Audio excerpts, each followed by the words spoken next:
What is the worst animal testing experiment you've ever heard of and uncovered? There's some really bad ones out there. What is the absolute worst one you've ever heard of and uncovered?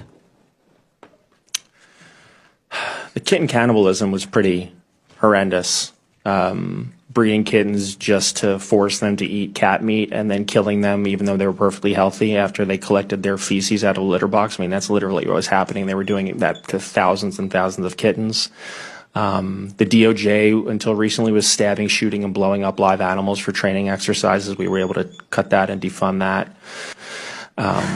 The experiments that the NIH funded and Fauci funded in Tunisia, where they were putting the dogs and heads in mesh cages and filling them with biting flies.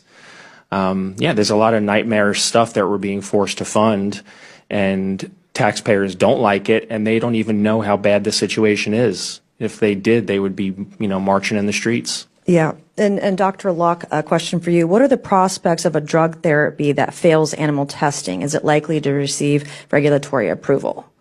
Thank you for your question.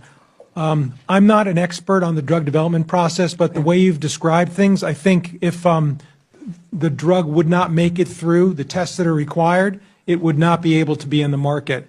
If I could just add, though, that Congress has really looked closely at this issue about developing drugs and has passed a law, the FDA Modernization Act, that removed the requirements for testing drugs. And my understanding is that there's bipartisan support for another law because Congress feels that the FDA is not moving more quickly in this area.